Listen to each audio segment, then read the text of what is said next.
जय हिंद दोस्तों। इस वक्त रात के 10:30 बज रहे हैं। अभी मैं ड्यूटी से आई हूँ और आप लोगों के लिए ये वीडियो बना रही हूँ क्योंकि दिन में मुझे बिल्कुल भी टाइम नहीं मिल पाया है। और जैसा कि आप सब जानते हैं, मेरे पास कोई लैपटॉप या स्मार्ट बोर्ड ऐसी कोई भी सुविधा नहीं है। मैं जो भी वीडियो आप लोग के लिए बनाती हूँ वो अपने एंड्रॉयड फ़ोन की मदद से ही बनाती हूँ और बहुत मेहनत लगती है दोस्तों वीडियो बनाने के लिए। तो मेरी इस मेहनत के लिए एक लाइक तो बनता है। आप लोगों के लाइक करने से, कमेंट करने से, सब्सक्राइब करने से मेरी हिम्मत बढ़ती है और मुझे और मन लगता है कि मैं आप लोगों के लिए वीडियो लेकर आ सकूं आप सबों की मदद के लिए। तो इससे पहले मैंने पार्ट 1 बनाया एग्ज़ाम स्ट्रेटजी के लिए। अगर आपने नहीं देखा है तो आप पार्ट 1 भी देख लो, आपको और अच्छे से समझ में आएगा। ये उसका पार्ट 2 है। आज मैं आपको बताऊंगी कि फॉर्म भरने से पहले आप लोगों के मन में काफ़ी डाउट होता होगा कौन से गवर्नमेंट जॉब की फॉर्म भरनी है। तो आज मैं आपको बताती हूँ 5 ऐसे ट्रेंडिंग गवर्नमेंट जॉब्स जिसके बारे में हर एस्पिरेंट को पता होना चाहिए। नंबर 1 जो लोगो तुम लोग देख रहे हो सबसे ऊपर में सर्कल में गोलाकार, जिस पे लिखा है यूपीएससी सिविल सर्विसेज एग्ज़ाम। ये भारत की सबसे बड़ी जॉब मानी जाती है।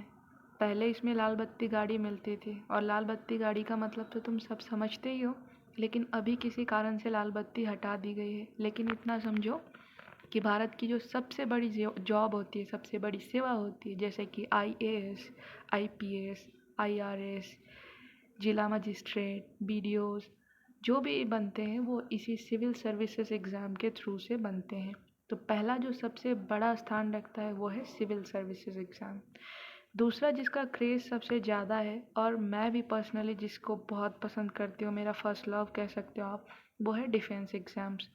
भारत में जितने भी यूनिफॉर्म की जॉब है, चाहे वो नेशनल लेवल पे हो, स्टेट लेवल पे हो, वो सारे एग्ज़ाम्स को हम डिफेंस एग्ज़ाम्स की कैटेगरी में रखते हैं। इन शॉर्ट, जो भी वर्दी वाली जॉब होती है, वर्दी वाली जो सेवा होती है, उसे हम डिफेंस एग्ज़ाम्स कहते हैं। उसके बाद नीचे आ जाइए, लेफ़्ट कॉर्नर में आपको बैंक एग्ज़ाम दिख रहा होगा। बैंक एग्ज़ाम का भी काफ़ी क्रेज़ है बच्चों के बीच में। दूसरा है एसएससी का एग्ज़ाम। एसएससी का फुल फॉर्म होता है स्टाफ सिलेक्शन कमीशन। वो कौन कौन से एग्ज़ाम्स कंडक्ट कराता है आगे स्लाइड में बताऊंगी। और नेक्स्ट है रेलवे।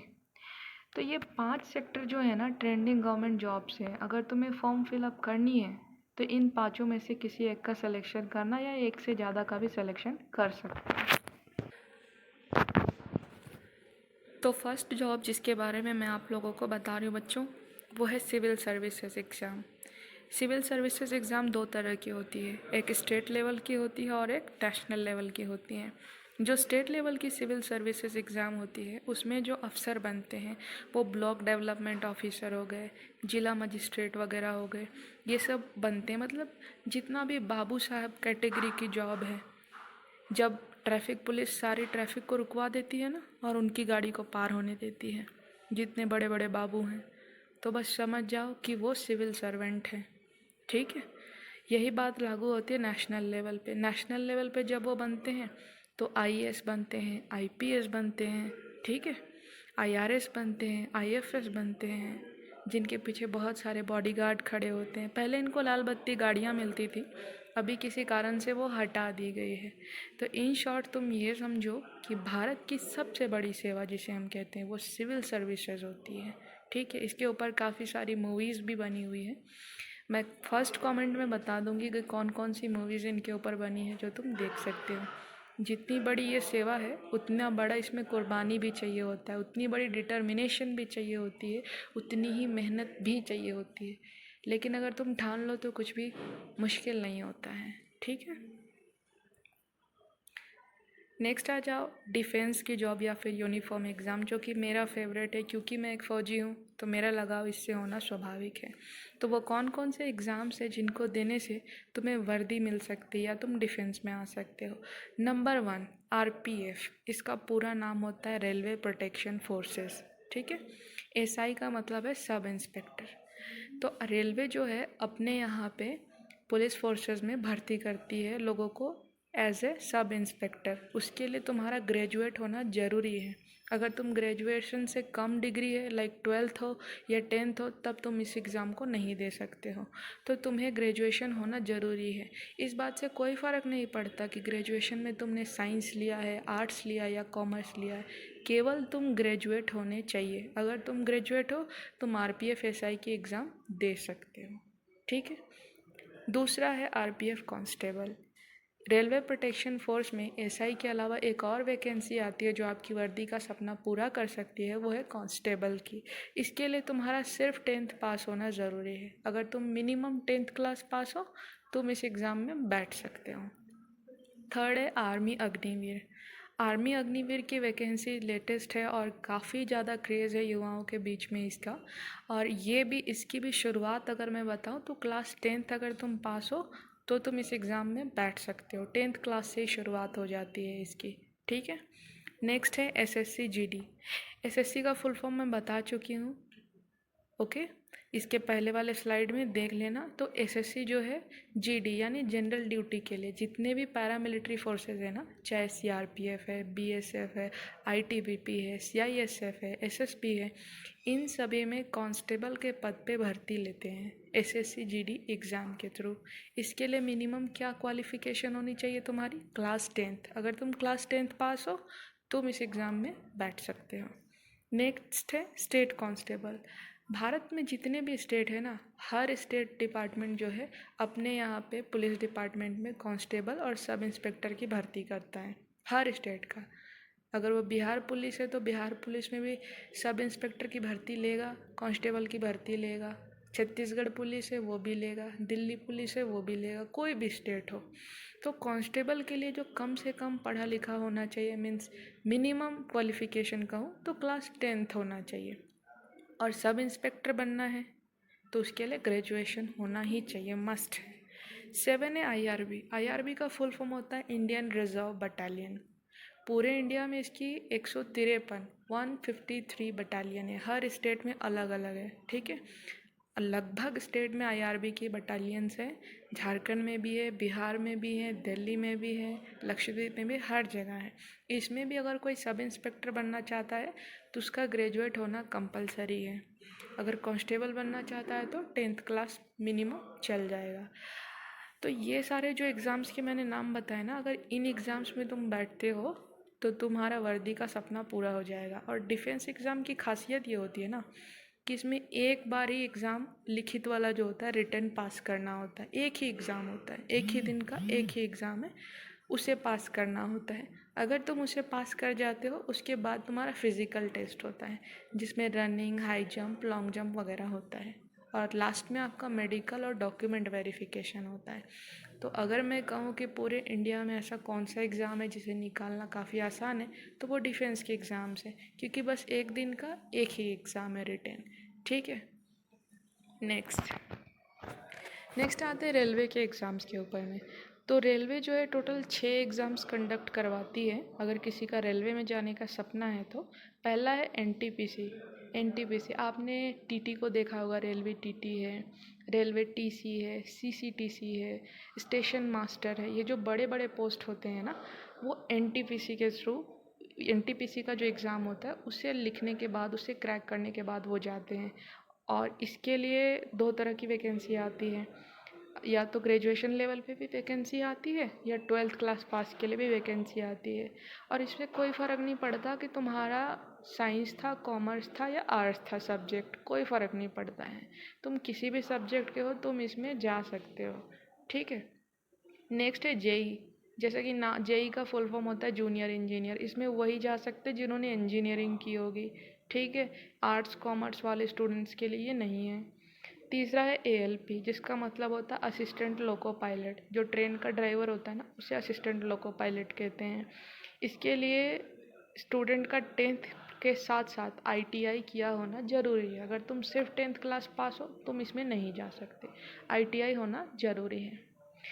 फोर्थ है ग्रुप डी वाले पोस्ट में अगर कोई जाना चाहते हो इसके लिए तुम 10th क्लास पास हो तुम इसमें जा सकते हो। इसके लिए ग्रेजुएट होना ज़रूरी नहीं है। नेक्स्ट मैं आरपीएफ एसआई और आरपीएफ कांस्टेबल का तुमको बता चुकी हूँ कि अगर सब इंस्पेक्टर बनना चाहते हो रेलवे पुलिस में ग्रेजुएट होना ज़रूरी है, कांस्टेबल बनना चाहते हो 10th क्लास पास हो चल जाएगा। नेक्स्ट है एसएससी एग्ज़ाम्स, ठीक है, कर्मचारी चयन आयोग कहते हैं इसे, स्टाफ सिलेक्शन कमीशन इसका फुल फॉर्म होता है। तो इसके बारे में बता रही हूँ। पहला जो ये कंडक्ट करता है एग्ज़ाम वो है एसएससी सीजीएल, ठीक है, कंबाइंड ग्रेजुएट लेवल एग्ज़ाम होती है। जितने भी इनकम टैक्स ऑफिसर देखते हो तुम, या नारकोटिक्स डिपार्टमेंट के ऑफिसर देखते हो, सीबीआई के ऑफिसर्स देखते हो, वो सारे ऑफिसर इसी एग्ज़ाम के थ्रू बनते हैं, एसएससी सीजीएल के थ्रू, और इसके लिए तुम्हारा ग्रेजुएट होना ज़रूरी है। दूसरा है एसएससी सीपीओ। सीपीओ का मतलब होता है कंबाइंड पुलिस ऑफिसर, ओके। जैसे दिल्ली पुलिस हो गया, या जितने भी पैरामिलिट्री फोर्सेस में ऑफिसर अगर कोई बनना चाहता है, जैसे बीएसएफ में कोई सब इंस्पेक्टर बनना चाहता है, सीआरपीएफ, आईटीबीपी, एसएसबी, किसी में भी कोई डायरेक्ट सब इंस्पेक्टर भर्ती होना चाहता है और वो ग्रेजुएट है, तो उसे एसएससी सीपीओ का एग्ज़ाम देना चाहिए। दूसरा है एसएससी सीएचएसएल। सीएचएसएल का फुल फॉर्म होता है combined higher secondary level exam. इस एग्ज़ाम में बैठने के लिए तुम्हारा 12th पास होना ज़रूरी है। अगर 12th से कम है इस एग्ज़ाम में तुम नहीं बैठ सकते। नेक्स्ट है एसएससी स्टेनोग्राफर। इसमें जिसने स्टेनो का कोर्स वगैरह किया होता है वही जा सकता है, और इसके लिए भी तुम्हारा 12th पास होना ज़रूरी है। नेक्स्ट है एसएससी जीडी। अभी जस्ट मैंने बताया था कि पैरामिलिट्री फोर्सेस में अगर तुम कांस्टेबल के पोस्ट पे भर्ती होना चाहते हो तो एसएससी जीडी का एग्ज़ाम देना पड़ेगा, और उसके लिए मिनिमम 10th क्लास पास चल जाएगा। नेक्स्ट है एसएससी एमटीएस। एमटीएस का फुल फॉर्म होता है मल्टीटास्किंग स्टाफ, ठीक है। इस एग्ज़ाम में बैठने के लिए भी मिनिमम तुम 10th क्लास पास हो चल जाएगा। नेक्स्ट आते हैं बैंकिंग एग्ज़ाम। बैंकिंग के एग्ज़ाम को ऐसे तो बहुत ही ज़्यादा हाई लेवल का देखा जाता है और बहुत टफ़ भी कहा जाता है। ऐसा क्यों कहा जाता है मैं बता रही हूँ। मैक्सिमम स्टूडेंट जो है वो हिंदी बैकग्राउंड से आते, सरकारी स्कूल से पढ़े होते हैं, उनकी इंग्लिश उतनी स्ट्रांग नहीं होती, और बैंकिंग का एग्ज़ाम निकालने के लिए तुम्हारा इंग्लिश स्ट्रांग होना बहुत ज़रूरी है। मैं झूठ नहीं बोलूँगी, तुम्हारा इंग्लिश स्ट्रांग होना बहुत ही ज़्यादा ज़रूरी है, क्योंकि बैंक का सारा काम इंग्लिश में ही होता है। बैंक के जितने भी एग्ज़ाम होंगे प्रॉपर इंग्लिश में ही होते हैं, ठीक है। और अगर बैंक के एग्ज़ाम की बात करूँ तो इसमें टोटल 5 टॉपिक्स या सब्जेक्ट कह सकते हैं जिससे क्वेश्चन पूछे जाते हैं। पहला है मैथ्स, दूसरा है रीजनिंग, तीसरा है जनरल अवेयरनेस, फोर्थ है इंग्लिश, और फिफ्थ है कंप्यूटर। इसमें क्वेश्चन भी ज़्यादा पूछे जाते हैं एग्ज़ाम में, और टाइम भी बहुत कम मिलता है, इसलिए अधिकतर स्टूडेंट या तो इस एग्ज़ाम में बैठते ही नहीं है, या अगर बैठते तो उनसे एग्ज़ाम निकल नहीं पाता है। तो अगर तुम्हें ऐसा लगता है कि इन 5 सब्जेक्ट पे तुम पकड़ बना सकते हो, स्पेशली इंग्लिश में, तो तुम्हें ज़रूर ट्राई करना चाहिए इसको, ठीक है। अब मैं तुमको एक बात बताती हूँ, जब तैयारी कर रहे हो ना तो ये चीज़ ध्यान में रखो कि कुछ एग्ज़ाम ऐसे होते हैं ना जिनका सिलेबस बिल्कुल एक समान होता है। एक समान है कहने का मतलब है कि अगर तुम किसी एक की भी तैयारी कर रहे हो तो बाकी सब की भी तैयारी हो जाएगी। तो ऐसा कौन सा एग्ज़ाम है? इस स्लाइड में जितने एग्ज़ाम्स के नाम मैंने लिखे हैं ना, चाहे वो आरपीएफ एसआई है, आरपीएफ कांस्टेबल है, स्टेट एसआई है, स्टेट कांस्टेबल है, एसएससी जीडी है, आईआरबी कांस्टेबल है, या आईआरबी एसआई है, ये सारे एग्ज़ाम्स का सिलेबस ऑलमोस्ट सेम है। अगर तुम किसी भी एक एग्ज़ाम की तैयारी करते हो बाकी सब की तैयारी अपने आप हो जाएगी।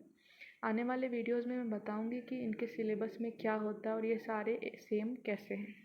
अब एक सबसे ख़ास और ज़रूरी बात, किसी भी सरकारी एग्ज़ाम में बैठने के समय तुम्हारी जो एज है मिनिमम कम से कम 18 साल होनी चाहिए, ठीक है। अगर तुम 18 साल से कम के हो तो तुम एग्ज़ाम में अपीयर नहीं हो सकते। अब तुम में से कुछ मेरे सब्सक्राइबर या स्टूडेंट बच्चे 18 साल से कम उम्र के हो और घर की हालत ठीक नहीं है और वो सरकारी नौकरी ज्वाइन करना चाहते हो, तो मैं ये कहूँगी कि तुम 18 साल के हो जाओगे तब तैयारी शुरू करोगे, ये ज़रूरी नहीं है।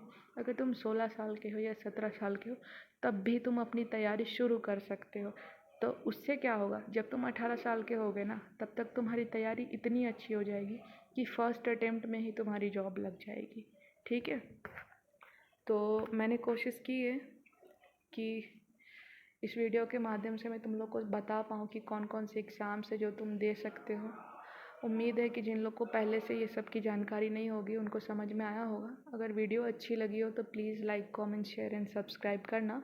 और इसके पार्ट 3 में मैं तुम लोग को बताऊंगी कि पढ़ाई शुरू करने से पहले तुम लोगों के पास क्या क्या होना चाहिए।